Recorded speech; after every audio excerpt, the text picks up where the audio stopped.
Olá, meus caros alunos da disciplina Teoria e Metodologia da História 2, eu sou o professor Julierme Moraes e hoje nós vamos refletir um pouco sobre a chamada Escola Metódica Francesa, a partir de um texto do historiador José Carlos Reis, intitulado A Escola Metódica Dita Positivista.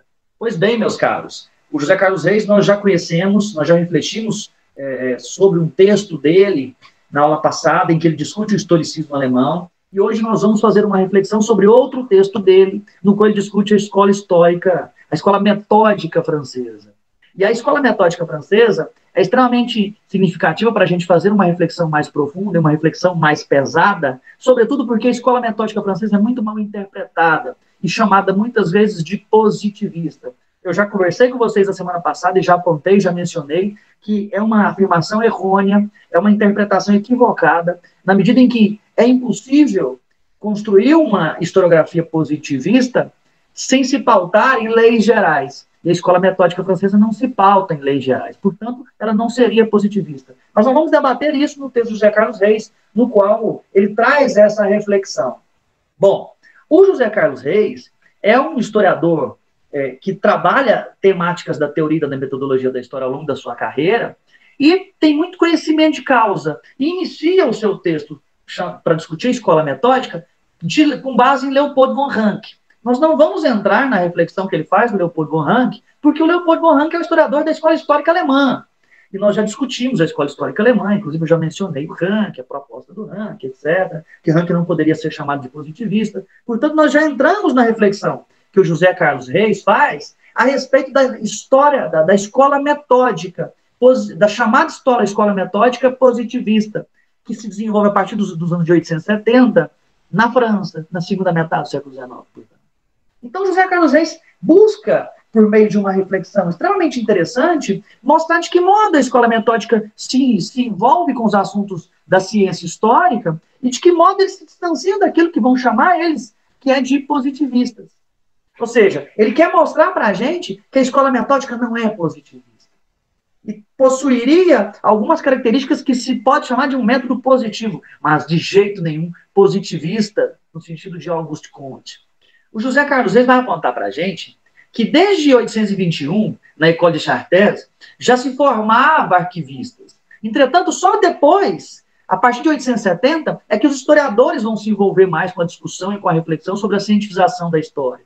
E é nesse sentido que pesquisadores franceses como Gabriel Monod, Segnobos, Lavis, vão estudar na Alemanha antes de 1870 e vão levar para a França, a partir de 1870, o debate acerca da cientificidade do conhecimento histórico.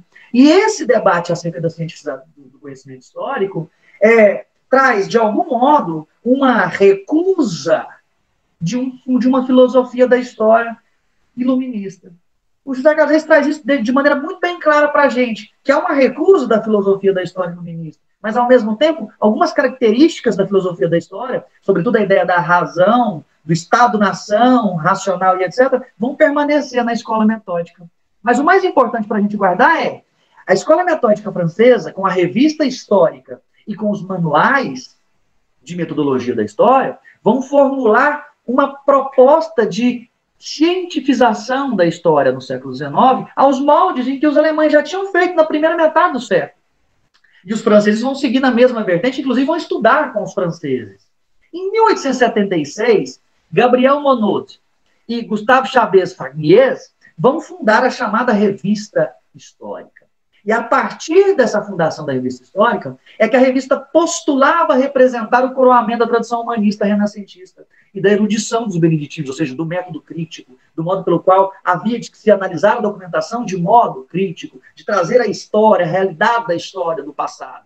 E a Revista Histórica se colocava com essa função e se declarava, de algum modo, do ponto de vista político, neutra e imparcial. Entretanto, o José Carlos Reis vai trazer para a gente, que deixa isso muito bem claro, que na prática a revista defendia a República, combatia a Igreja Católica e era nacionalista. Aí vocês me perguntam, pô, professor, a escola metódica era nacionalista, mas se formou, mas se pautou nos métodos científicos elaborados na Alemanha? Sim, eles se pautam no método científico, na proposta de metodologia da história elaborada na Alemanha, entretanto, eles trazem para o centro do debate uma ideia de um nacional.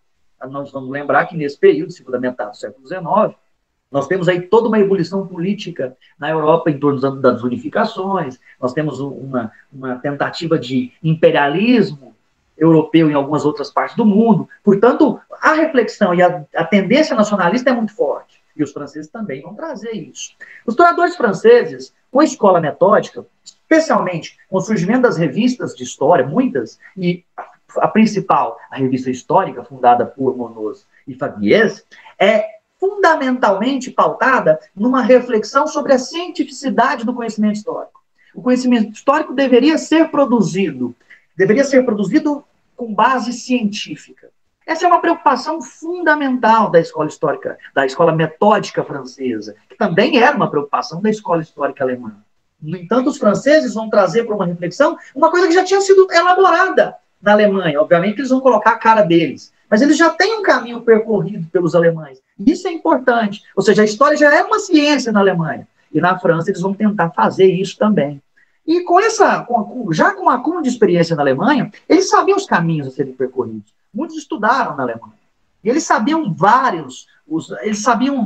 os atalhos para conquistar uma autonomia do conhecimento histórico e a cientificidade da história. E é nesse sentido que os historiadores franceses vão passar a controlar todas as instituições históricas francesas. E o José Carlos Reis traz isso para a gente.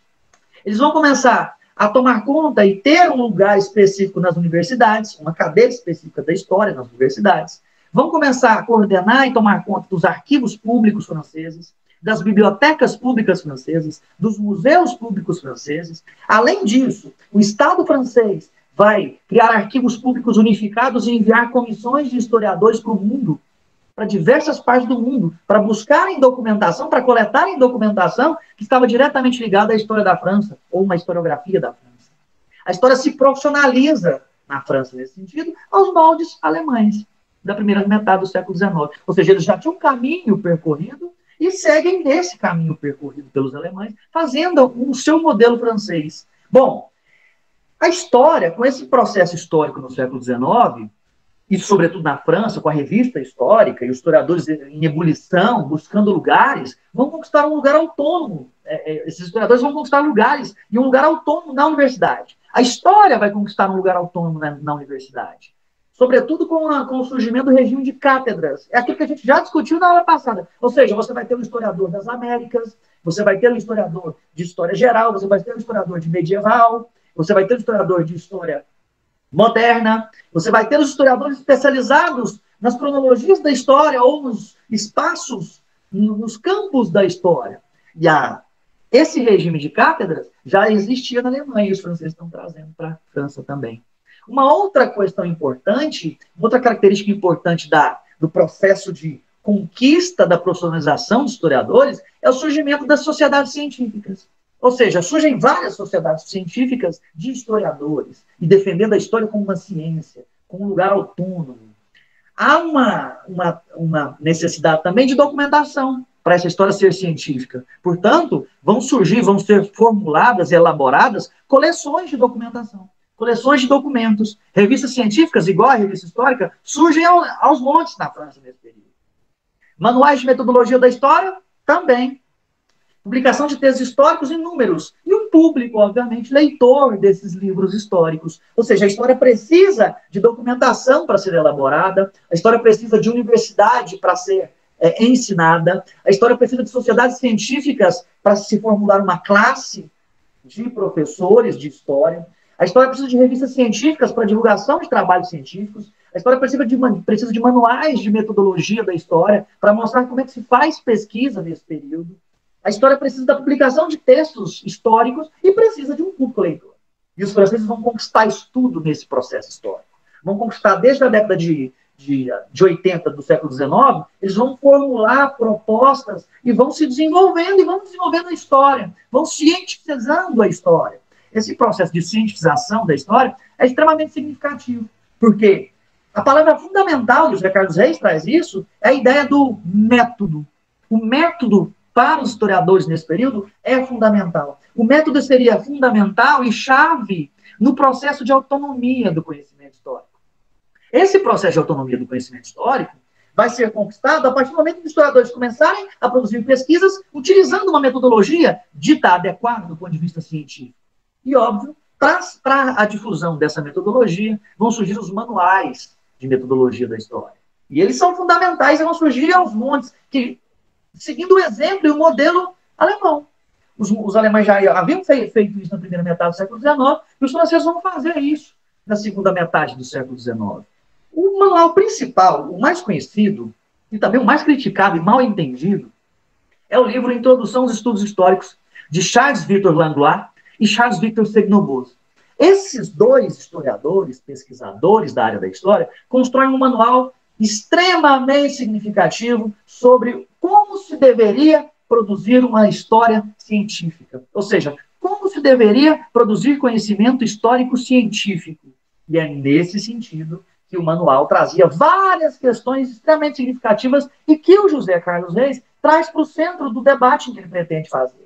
Ele inicia o texto dizendo o seguinte, inicia a reflexão sobre o manual dizendo, olha, a obra, o manual de teoria da história, o manual, a introdução dos estudos históricos de Langlois e Segnobos, traz para o centro da reflexão uma advertência logo no início. E qual que seria a advertência? Que essa obra não seria mais uma obra de filosofia da história. Ou seja, já há ali uma advertência inicial, dizendo o seguinte, olha, essa obra não é mais uma obra de filosofia da história. Ou seja, eles já refutam as filosofias da história. Logo de início, nesse manual. Eles rechaçam a filosofia da história. Olha, nesse manual de teoria da história, uma principal característica é a recusa da filosofia da história. O José Carlos Reis traz, lá no texto dele, que as primeiras reflexões, a primeira advertência colocada por Langlois e Segnobos é justamente a advertência dizendo o seguinte, olha, esse texto não é mais uma filosofia da história. Ou seja, já estão se distanciando da filosofia. E José Carlos Reis traz essa reflexão e cita Langlois e Segnobos. E eu gostaria de fazer essa citação aqui também. É um trechinho curto, em que os pesquisadores lá do século XIX, de 1898, que é a data de publicação dessa obra, vão dizer o seguinte, propomos-nos a examinar as condições e os procedimentos e indicar o caráter e os limites do conhecimento histórico. Como chegamos a saber do passado? O que é possível? O que importa saber? O que é um documento?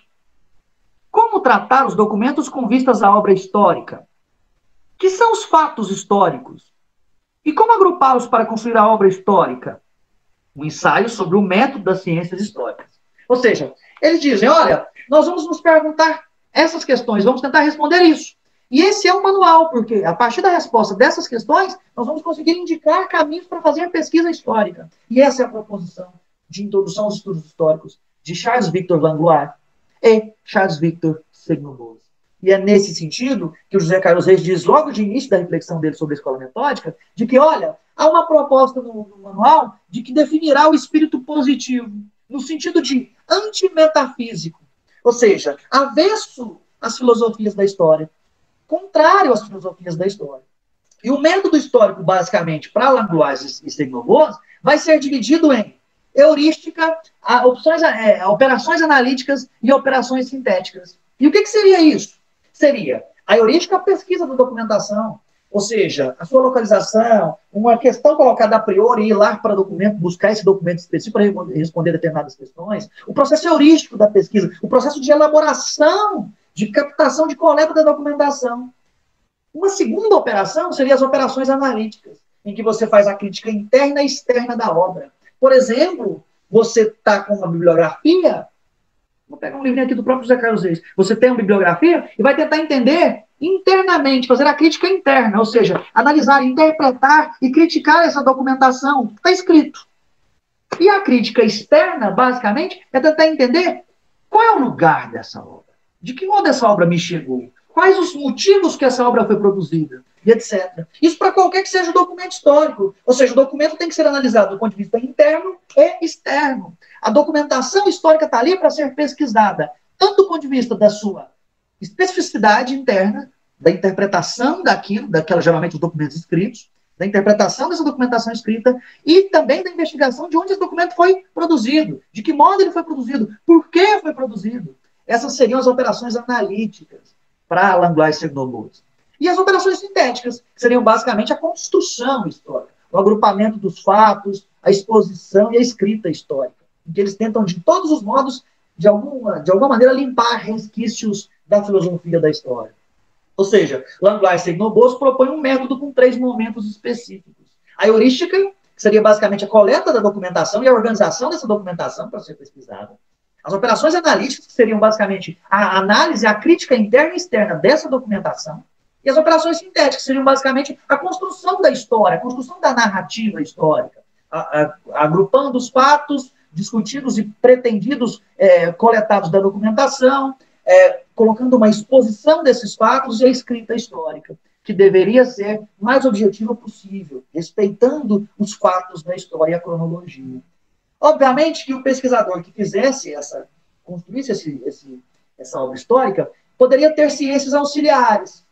Essas ciências auxiliares, para o Langlois e Seignobos, e o José Carlos Reis traz isso, variava de acordo com o campo da pesquisa do historiador. De acordo com aquilo que o pesquisador queria estudar, ele poderia utilizar ou não essas ciências auxiliares. A epigrafia, basicamente, o estudo das epígrafes gravadas em rochas e madeiras, etc.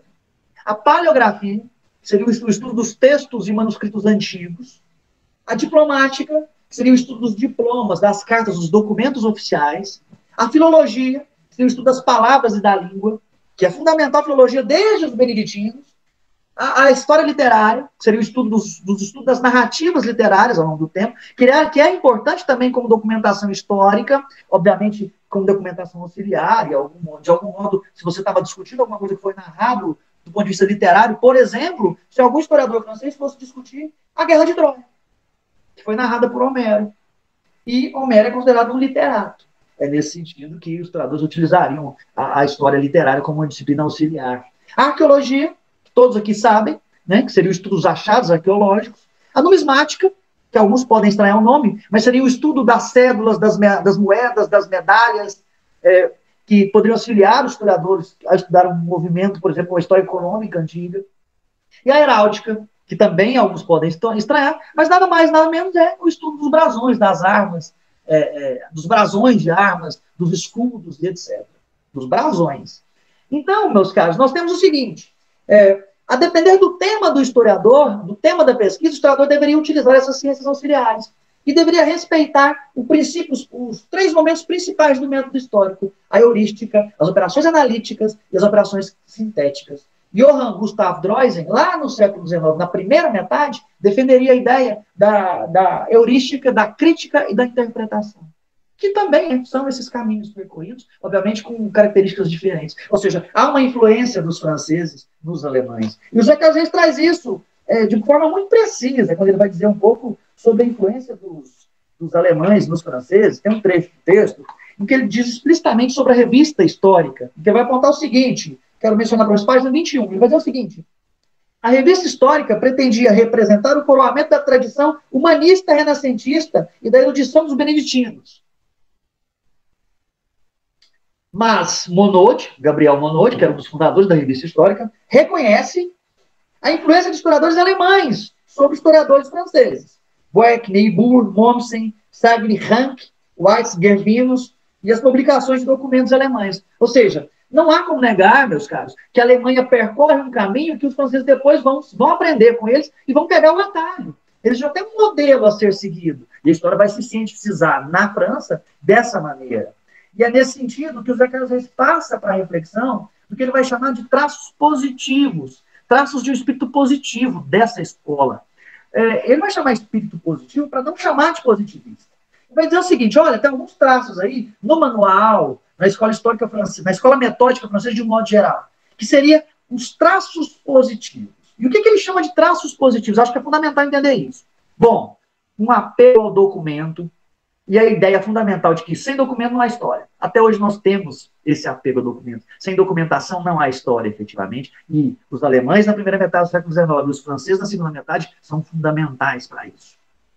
O esforço obsessivo em separar o verdadeiro do falso. Há uma obsessão, sobretudo quando a gente vai pensar lá no segundo momento do método histórico, as operações analíticas. Há uma crítica interna e externa para tentar efetivamente entender a veracidade dessa documentação.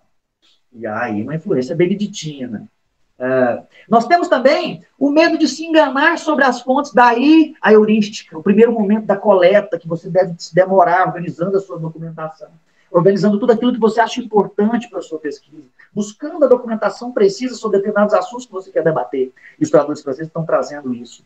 O medo, a dúvida metódica é fundamental também, ou seja, você tem que duvidar, questionar a documentação, criticar, sempre colocar em xeque a documentação. Essa dúvida metódica, de acordo com o José Carlos Reis, é um dos traços positivos, um dos traços do espírito positivo, ou seja, uma ideia de ciência positiva. E o culto do fato histórico.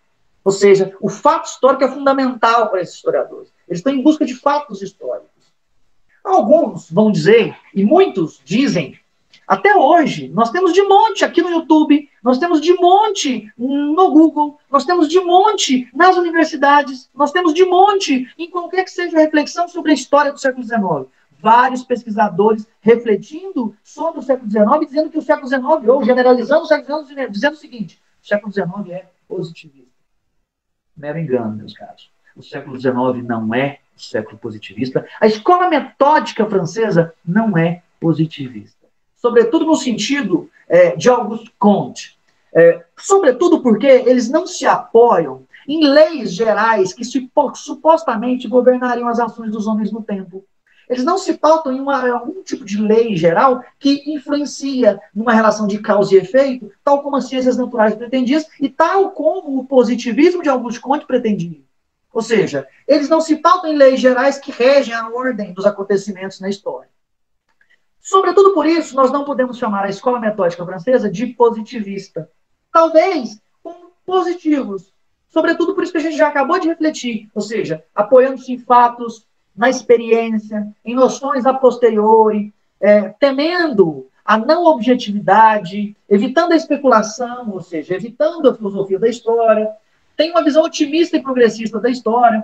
Ou seja, a escola metódica francesa, para a gente começar a mapear essa escola histórica e tentar entender de que modo eles buscam a cientificidade do conhecimento histórico, eles vão se apegar à documentação, vão ter um esforço obsessivo em separar o falso do verdadeiro, vão ter o medo de se enganar sobre as fontes, vão duvidar metodicamente a todo momento e vão fazer um culto do fato histórico. Isso não quer dizer, meus caros, que esse culto do fato histórico e esse modo pelo qual eles se colocam seja o modo correto. Mas a gente não pode dizer, de modo nenhum, que é uma história, que a escola metódica seria e foi positivista.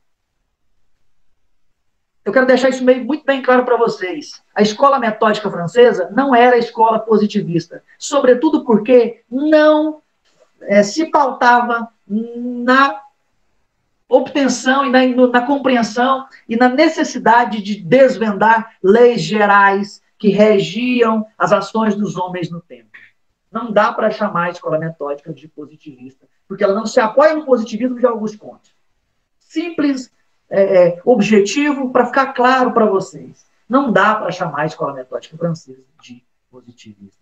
Bom, essa retraço positivista, basicamente, seria a abordagem e o apego a leis gerais que regiam as ações dos homens. E a escola metódica francesa não se apega a isso. E ele vai dizer, olha, é positivo, no sentido colocado por Carbonell, por exemplo. Portanto, meus caros, a gente tem aí uma reflexão sobre a escola metódica francesa, básica, rápida, e o texto é muito tranquilo também de se debater, e preparado para vocês fazerem a reflexão. Ou seja, nós temos um primeiro momento de esses historiadores vão para a Alemanha, aprendem o processo de cientificação da história ao longo do século XIX, lá na Alemanha, e levam esse modelo para a França, e aplicam esse modelo de cientificação da história. É extremamente significativo entender isso. E aí eles vão formular uma série de... vão tomar conta de instituições vinculadas à documentação histórica, e à exposição e à pesquisa histórica, à universidade, vão tomar lugares-chave para entender, para compreender o modo pelo qual a história poderia ser científica. E vão produzir manuais ensinando a pesquisar, manuais ensinando a fazer pesquisa histórica, e o principal deles, o mais importante, o mais interessante, é o manual de Langlois e Steignobot, que discutem, intitulado Introdução aos Estudos Históricos, que discutem, sobretudo, os 3 momentos principais do método histórico: a heurística, as operações analíticas e as operações sintéticas. Enfim, meus caros, essa aula rápida para vocês, mas eu acho que importante e profunda, para vocês compreenderem aquilo que o José Carlos Reis está chamando de escola metódica dita positivista. Eu espero que vocês compreendam a reflexão e que guardem, sobretudo, a escola metódica francesa não é positivista. Não foi, nunca será e não pode ser considerada positivista. Essa noção de positivista para a escola metódica francesa foi construída ao longo do século XX pelos historiadores dos análises, que olhavam para a escola metódica francesa e buscavam um lugar ao sol. Ou seja, eles buscavam se colocar na historiografia. E para se colocar na historiografia, eles vão começar a criticar o modelo de história efetuado pelos seus antecessores. E aí, Marc Bloch e Lucien Febvre vão construir obras questionando e criticando os historiadores franceses que os antecederam. Um deles, fundamentais, é Seignon Bose. O Marc Bloch, na Apologia da História, tem uma citaçãozinha lá, início do texto, questionando e já criticando o Seignon Bose. Então, meus caros, nós temos que... Há uma construção do século XX sobre a escola metódica francesa, apontando que ela é positivista. Mas isso é uma luta historiográfica. Se a gente for lá no século XIX e olhar para essa historiografia, a gente vai perceber que ela não pode ser chamada de positivista. Eu estou enfatizando muito isso, porque é extremamente importante compreender esse processo. Os historiadores franceses do século XX vão olhar para o século XIX e vão questionar, por conta desse culto dos fatos, por conta de uma certa necessidade de objetividade, por conta da noção de neutralidade, por conta da ideia da cronologia. Eles vão apontar e dizer, olha, esse século aí, e esses historiadores do século XIX, e esses historiadores franceses da escola metódica, são positivistas. E aí muitos historiadores não leem o século XIX e vão discutir a escola do século XIX pela interpretação efetuada pelos historiadores do século XX. E aí caem no equívoco de chamar a escola metódica de positivista. Coisa que não o é. Não é por quê? Vou repetir, para ser bastante didático. Não é porque os historiadores da escola metódica francesa não se pautam em leis gerais que regiam os acontecimentos históricos ou regiam as ações dos homens no tempo. Se eles não se pautam em leis gerais, eles não podem ser considerados positivistas, no sentido de Auguste Comte, que é efetivamente o pai do positivismo. Eu encerro essa aula desejando a vocês um excelente final de semana, desejando a vocês saúde e que se mantenham em distanciamento social, na medida do possível, e que usem máscara, que nós estamos passando um momento muito complicado. Enfim, meus caros, um grande abraço para vocês, até a próxima.